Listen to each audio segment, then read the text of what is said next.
Olá pessoal, tudo bem? O meu nome é Adriana Gomes, eu sou fisioterapeuta e no vídeo de hoje eu vou explicar para vocês a respeito de cuidados e complicações com o braço após o AVC, no caso acidente vascular cerebral.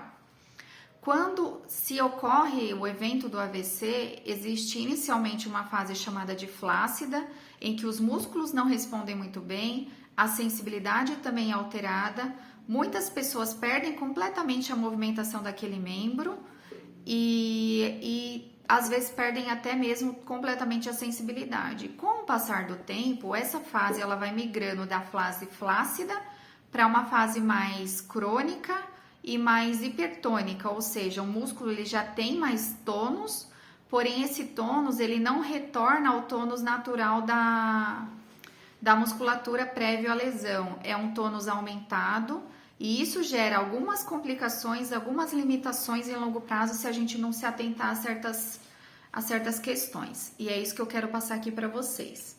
Então, desde o início, é preciso fazer um trabalho de movimentação articular, de mobilização das articulações, para que quando chegar na fase crônica, a gente tenha mais facilidade em manejo, para que não gere certos padrões de encurtamento. A mão, ela costuma tender a fechar, o braço, ele costuma ficar mais retraído, e então a gente precisa manter um certo alongamento por conta disso tudo.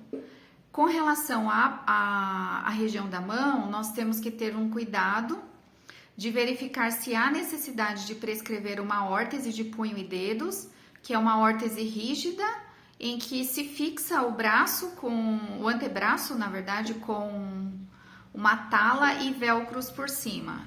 Essa tala ela deve permanecer com a pessoa por um período importante do dia para se manter o alongamento e ela deve ser retirada para fazer os movimentos, os exercícios ao longo do dia.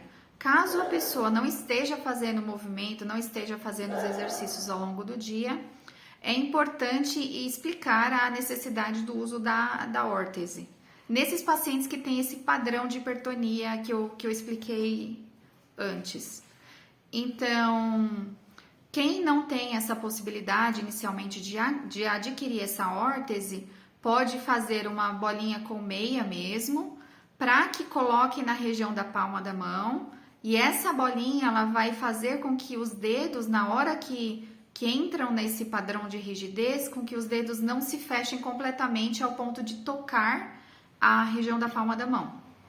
Isso já ajuda muito, né, nesses casos de hipertonia importante. Outra coisa importante é sempre orientar o paciente, ele tendo condição de fazer, seria, no caso, esticar o braço com o auxílio do outro braço para que o braço não fique dobrado completamente. Isso deve ser feito ao longo do dia, de preferência todos os dias. Então, o movimento mais ou menos é assim, ó, vou explicar para vocês. O padrão do AVC, ele costuma ser dessa forma, e aí a gente recomenda que o paciente segure com a outra mão e faça esse movimento de esticar aqui os braços para que o cotovelo ele permaneça reto e não entre nesse padrão de flexão que a gente chama.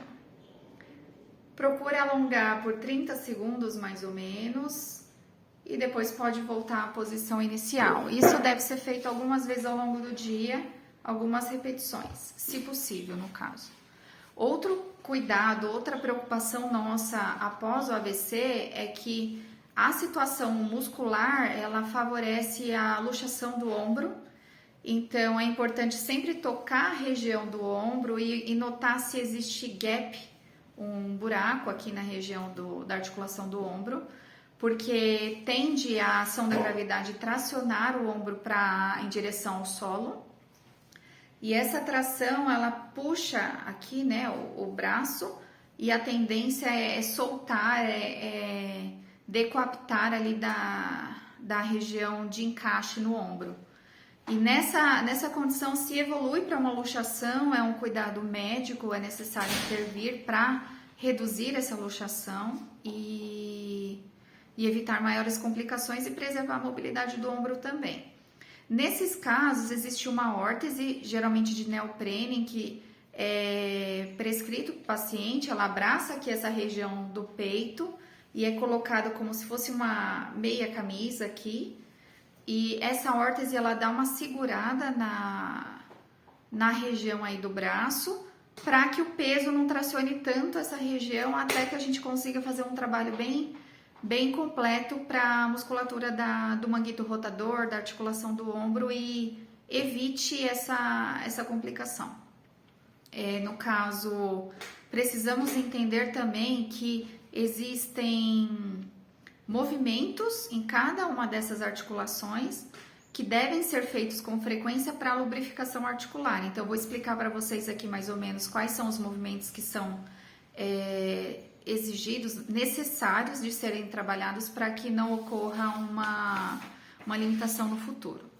Então, os dedos, eles ficam esticados e eles se fecham. Então, esse movimento aqui, ele deve ser feito de forma passiva, porque geralmente a pessoa não consegue fazer de forma ativa inicialmente. Então, pegando a outra mão, buscando fazer o fechamento e a abertura da mão. Se for muito difícil dessa forma aqui, com todos os dedos, é possível fazer de forma isolada. O importante é sempre trabalhar o movimento de esticar e com o auxílio da outra mão, né? Os dedos, eles também fazem movimento de abertura e fechamento. Isso também é importante de fazer. Você pode apoiar numa mesa e puxar o dedo e voltar. Isso já vai lubrificando as articulações aqui da mão.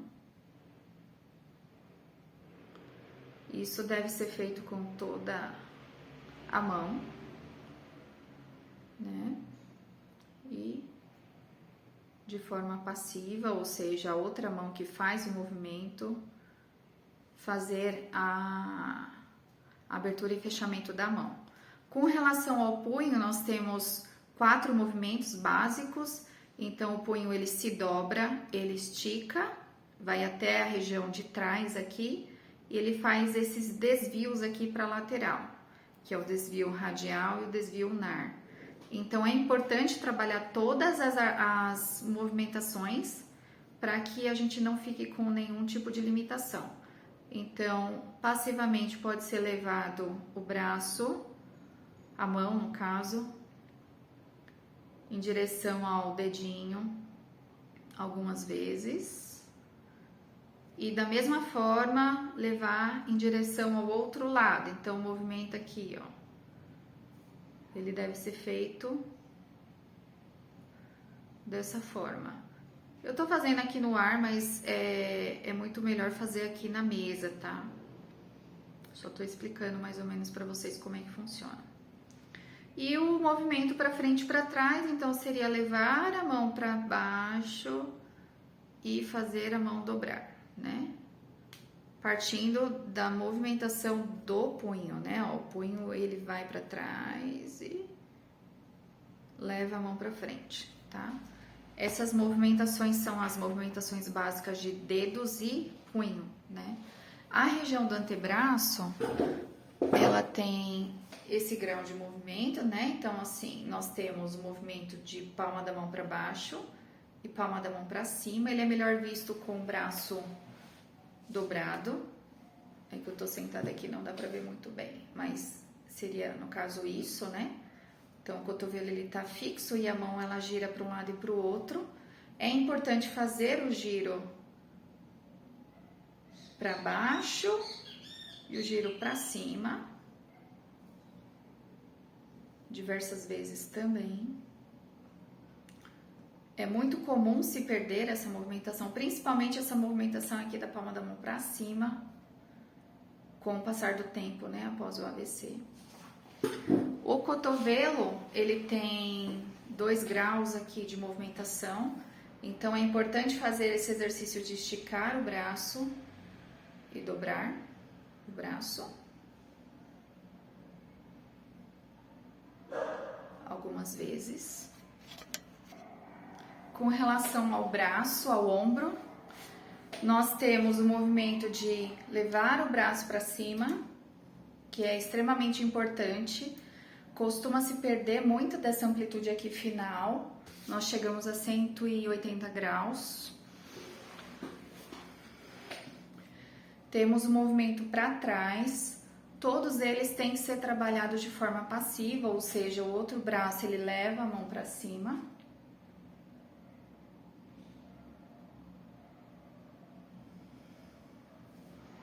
E leva a mão para trás. Temos o movimento de abertura aqui do braço. Então, o braço ele deve abrir ao máximo aqui.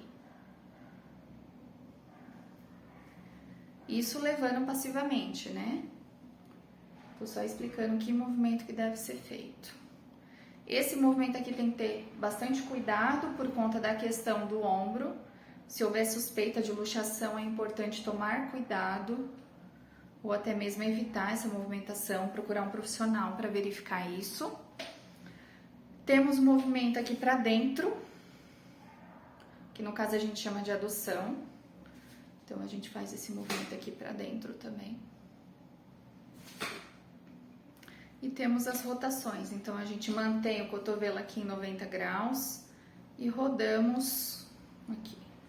Não eleva o ombro, tá? É porque eu gravo de forma bem amadora aqui, então eu não tenho como ficar mudando aqui a posição. Então, eu rodo o braço aqui para fora e eu rodo o braço aqui para dentro. Esse padrão aqui de rodar o braço para dentro é o padrão mais usual de complicação, né? Quando ocorre alguma rigidez em longo prazo. É muito importante enfatizar esse rodar aqui para o lado de fora, sem fazer a elevação do braço, tá? Eu tô fazendo mais para vocês visualizarem um pouquinho como é que tá o meu cotovelo. E temos o movimento aqui completo, né? Movimento circular, que o outro braço pode fazer para lubrificar toda a região do ombro. É importante informar que esses movimentos passivos, eles podem ser feitos tanto pelo paciente, caso ele tenha condição de fazer, quanto por uma pessoa externa, uma pessoa que esteja ajudando ele. Mas durante a terapia, durante o atendimento com o profissional da fisioterapia, fisioterapeuta no caso, isso tudo é trabalhado em consulta, né, no caso. Isso é somente uma preservação da movimentação, isso não ganha força, nenhum deles ganha força. É mais para lubrificação, para nutrição da articulação. Porém, é muito importante para prevenir aquela rigidez, aquele padrão rígido do membro superior, tá bom? Em um outro vídeo eu explico mais algumas outras observações com relação a isso, mas eu creio que sabendo, né, tendo um pouquinho de noção que movimentos que o nosso corpo faz, que o nosso membro superior faz de forma ali separada em cada articulação, a gente consegue exercitar, lubrificar bem ao ponto de não chegar a uma rigidez muito importante e uma limitação das funções do dia a dia por consequência, tá bom?